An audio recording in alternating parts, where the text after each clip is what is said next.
revolucionarios, por Arturo Langle y Paulina Latapí.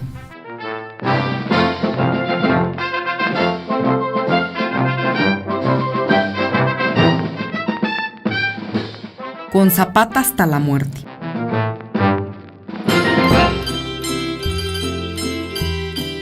La revolución maderista de 1910 contra el gobierno del general Porfirio Díaz se extendió con rapidez increíble por todos los rincones del suelo mexicano. Tepoztlán, pintoresco pueblecito enclavado en la falda del majestuoso Cerro del Teposteco, en el que todavía existen vestigios de la cultura prehispánica de los tepostecos, a través de la pirámide que construyeron en lo alto, también participó en el despertar rebelde. El monumento emerge entre la vegetación subtropical como un orgulloso y eterno vigilante de lo que acontece en el hermoso valle del estado de Morelos. En esa región, Emiliano Zapata, caballerango muy conocido por los pobladores vecinos, se convirtió en el principal jefe rebelde. Conforme pasaron los días, sus tropas aumentaron y muy pronto, pero muy pronto, tomaron el nombre del Ejército Libertador del Sur. Una noche, después de las arduas labores del campo, en Santo Domingo, uno de los 4 barrios de Tepoztlán, se encontraban cerca de la iglesia varios campesinos conversando sentados en cuclillas alrededor de un fuego que constantemente atizaban. «Compadrito Melquiades, ¿qué sabe del tal Emiliano Zapata?» Filogonio, estoy en las mismas que tú, tan solo sé que anda en contra del gobierno de don Porfirio». «Nada de eso», replicó José. «A mí me dijeron que encabeza una lucha para acabar con los malos tratos que nos dan los patrones y que también quiere entregar la tierra a los pobres». «Estaría bueno, pero ¿qué va? ¿Tú creías que el patrón lo iba a dejar?», indicó Filogonio con incredulidad justificada. «Cállate, Filogonio», participó enérgicamente Melquiades. «A mí sí me interesa. José, síguenos diciendo todo lo que sepas. Júntense más, no sea que nos vayan a oír. Cerca de aquí, en Anenecuilco, ya muchos dejaron la hacienda y se largaron con el jefe Zapata». «Shh, shh, cállense, que ahí viene el capataz».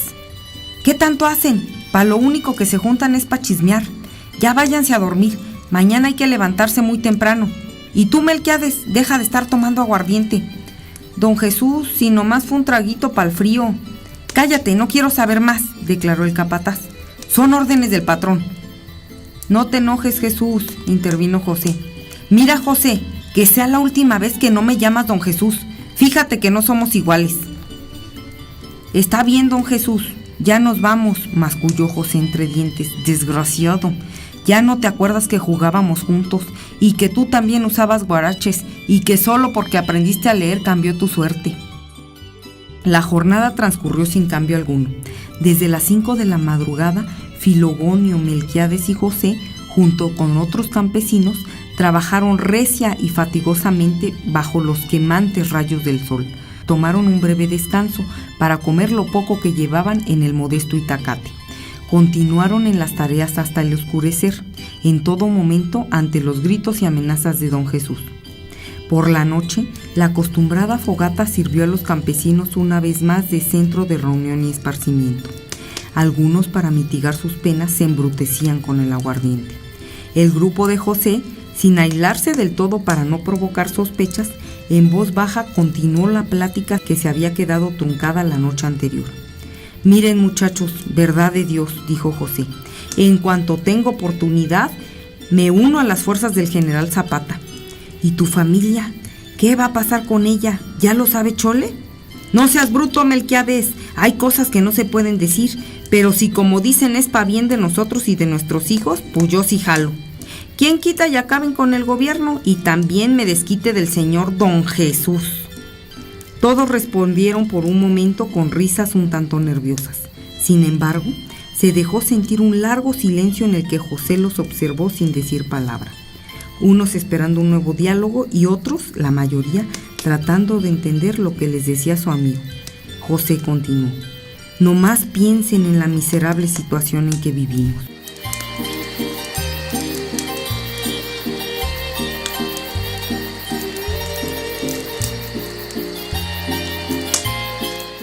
Todos los presentes, bajo el silencio de la noche, cabildearon acerca de la vida que llevaban. Constantes vejaciones y explotación sin límites, la que frecuentemente se extendía a toda su familia. Aceptación obligada de la tienda de raya y soportar sin poder decir nada. Pero muchas veces el castigo corporal al que eran sometidos lo aceptaban en silencio. Era casi imposible quejarse. Por fin intervino Filogonio. «¿Y pa' cuándo te irías?», preguntó con un profundo suspiro. «A lo mejor te acompaño». «Mira, compita, el que me tiene al tanto de todo me dijo que a lo mejor le dan un susto a las autoridades y a los hacendados el martes del carnaval». «Qué bien», agregó Filogonio. «No son tan güeyes. Con tanta gente que viene ni cuenta se van a dar de quién es quién. Lo único que importa es que los borrachos caigan al bote para que paguen la multa». Efectivamente, la idea no era mala. Con motivo de la celebración del carnaval, Tepoztlán se convierte en un punto de concentración de los habitantes de los lugares cercanos. Muchos de ellos participan con los grupos de danzantes, con los comparsas en la tradicional danza de los chinelos. En las noches siguientes, José proporcionó toda la información que recibía a sus compañeros. No obstante el interés de los campesinos, casi todos guardaban sigilosamente su decisión. Solo Melquiades y Filogonio esperaban abiertamente el llamado definitivo.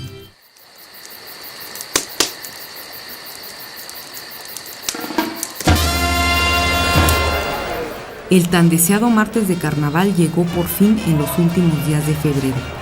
Conforme pasaban las horas, la gente se arremolinaba en la plaza principal y casi sin descanso bailaban una y otra vez al compás del pegajoso sonsonete que emitían las bandas de música de las diferentes comparsas.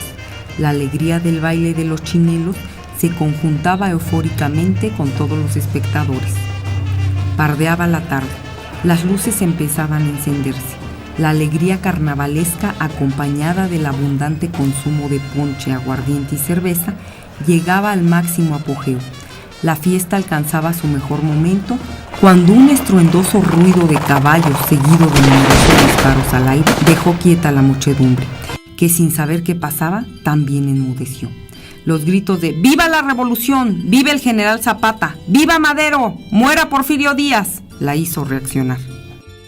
Los rebeldes, aprovechando el golpe de sorpresa, rápidamente desarmaron a las autoridades, soldados y policías que no daban crédito a lo que acontecía. «¡Vámonos!», gritó el que la hacía de jefe. «Si alguien quiere seguirnos, que le jale». José, Filogonio y Melquiades, ante la mirada de sus amigos, emprendieron camino. Chole, la esposa de José, lo vio alejarse con lágrimas en los ojos. No cesaba de decir: «¡Te van a matar, José! ¡No te vayas! ¡Te van a matar!». La tropa de Calzón Blanco, después de llevarse lo más importante, las armas, también acarreó con todo lo que pudo: dinero, botellas de aguardiente y comida. Y no faltó quien, de paso, trepara en las ancas del penco a una mujer a la que más tarde, después de gozarla, abandonaría con la promesa de que regresaría para casarse. Los gritos de «¡Viva Madero! ¡Viva la revolución! ¡Y viva Zapata!» sirvieron de despedida al carnaval que tan malas cuentas rindió.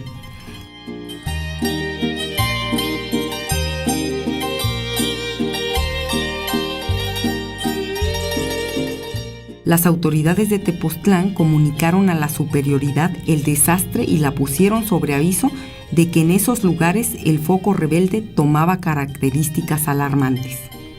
El ejército federal, sin contar con las tropas que requería la naciente campaña, se concretó a enviar efectivos a los lugares que consideraba de mayor peligro al sur. Eran en realidad pequeños contingentes lo mejor armado posible. La lucha en el norte de la República era más significativa por la colindancia con los Estados Unidos, que de hecho permitía a los rebeldes la adquisición de importantes pertrechos de guerra. El mando de las tropas federales, destacadas en el estado de Morelos, decidió dividir el territorio de ataque en zonas de prioridad. Estableció centros de enlace entre unos y otros. El plan era atacar al enemigo, contando siempre con un determinado apoyo en caso de necesidad. Al teniente Eulogio Magallón, afamado por sus felonías y arbitrariedades, pero también con crédito justificado de militar cumplido, se le ordenó la persecución de los rebeldes de Tepoztlán. Magallón dueño de una fenomenal barriga que con trabajos detenía el ancho cinturón de baqueta, de un copioso bigote descuidado que se extendía con los rojizos cachetes y se prolongaba en punta más abajo de las fisuras de la boca, con las piernas arqueadas por su propio peso y que, según él mismo decía, a causa de los muchísimos años que tenía que montar a caballo, provocaba risa al momento de conocerlo, pero imponía respeto cuando ordenaba y exigía el cumplimiento del deber. Por fin el teniente Magallón, mediante el soborno, obtuvo la información que deseaba. El lugar en que se encontraba establecido el cuartel general de los rebeldes, en otras palabras, su guarida. El militar esperó pacientemente una noche oscura que cubriera sus movimientos y con sigilo avanzó a sus tropas. Los zapatistas, confiados en aquella aparente tranquilidad, descansaban formando corrillos alrededor de las fogatas encendidas en diversos lugares.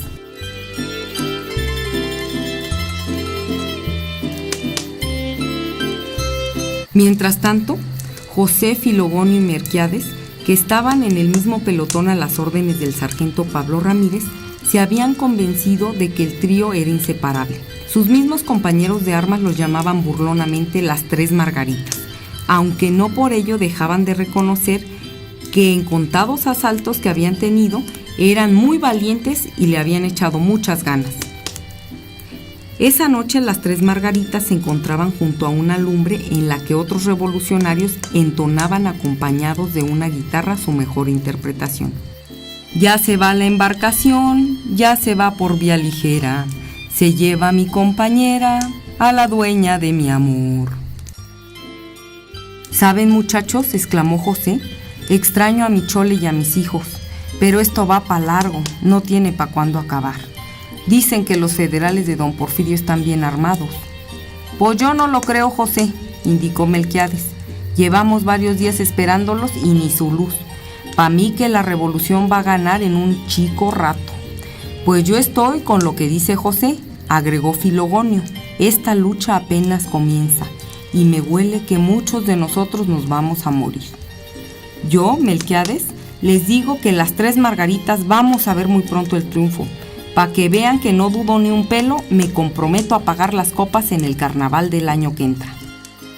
La plática se rompió al grito desesperado del centinela. ¡El enemigo! ¡El enemigo! De pronto una bala lo atravesó y le dejó con los gritos en el desplome. El campo rebelde entró en completa confusión. Los pelotones trataban de agruparse para organizar la defensa.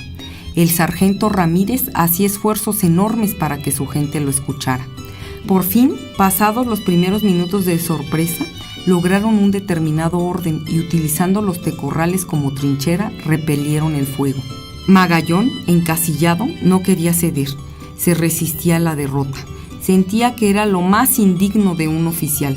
Sin embargo, ante la supremacía numérica de las liebres blancas, como despectivamente llamaban a los zapatistas, bufando y con notoria contrariedad, ordenó al corneta tocar retirada. Era necesario salvaguardar a sus tropas. Era imprescindible que la razón se antepusiera al coraje del rollizo oficial. Los revolucionarios, al darse cuenta de lo que consideraron equivocadamente como una fuga, se lanzaron en persecución del enemigo que en forma escalonada cedía terreno, pero sin perder el contacto defensivo. El sargento Ramírez y los tepostecos José, Filogonio y Melquiades atacaban sin medir las consecuencias del fuego federal.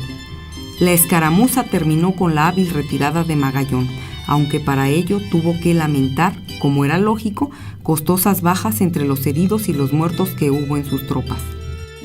Por el bando revolucionario también se dio la orden de cese al fuego. Poco a poco los maderistas se concentraron en su habilitado cuartel y tras de asignar el servicio de vigilancia, se dieron a la tarea de reorganización. Una vez lograda la calma, las fogatas se encendieron otra vez. El grupo de cantadores volvió con sus melódicas notas de la guitarra en su afán de interpretar los cánticos populares. Los versos de la Valentina, como himno de triunfo, se escuchaban con mayor fibra. Valentina, Valentina, yo te quisiera decir. Las Tres Margaritas, que de hecho se habían convertido en 4 con la identificación del sargento Ramírez, penosamente y casi arrastrándose llegaron al campamento. Su arrojo los hizo caer fácilmente en la treta federal y solo su valor y el toque de retirada les permitió iniciar el repliegue. «Mi sargento, ya no puedo más, sigan ustedes». «Nada de eso, José. Si nos lleva el tren será los 4, pues no te abandonaremos». «Mi sargento, es el campamento de nosotros, estamos salvados».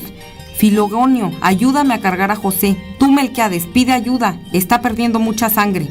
«Filogonio», dijo José trabajosamente, «quiero que me prometas decirle a la Chole que la quiero mucho, que no me arrepiento, porque va a ser bueno para los chilpayates. Dile que ellos sí tendrán escuela y que no habrá don Jesúses que los estén jodiendo». José ya no pudo terminar. La ayuda de Melquiades fue innecesaria. Paradójicamente se extinguía la vida del revolucionario al momento que cerca de ahí otros compitas de armas entonaban: «Si me han de matar mañana, que me maten de una vez». La causa rebelde siguió en pie de lucha ganando terreno. Meses después se consolidaba el triunfo definitivo del maderismo y se establecían las bases del México Nuevo.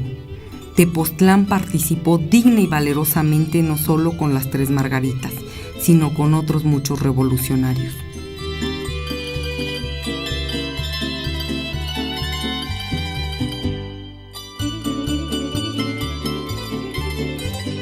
Años más tarde, el profesor rural Juan José Palomino, de recia personalidad, mediana estatura, complexión fuerte, de tez morena, pómulos salientes, lampiño de barba y pelo negro lacio peinado perfectamente hacia atrás, en su discurso conmemorativo al movimiento armado de 1910, pronunciado en la escuela Francisco y Madero del barrio de Santo Domingo, Tepoztlán, visiblemente emocionado declaró: «El triunfo de la revolución se logró con el sacrificio del pueblo, de muchos tepoztecos, con la entrega de la vida de muchos joseses, y gracias a ellos las nuevas generaciones, nosotros y ustedes, tenemos escuela y bienestar social. Su ejemplo de constancia debemos seguirlo en las aulas».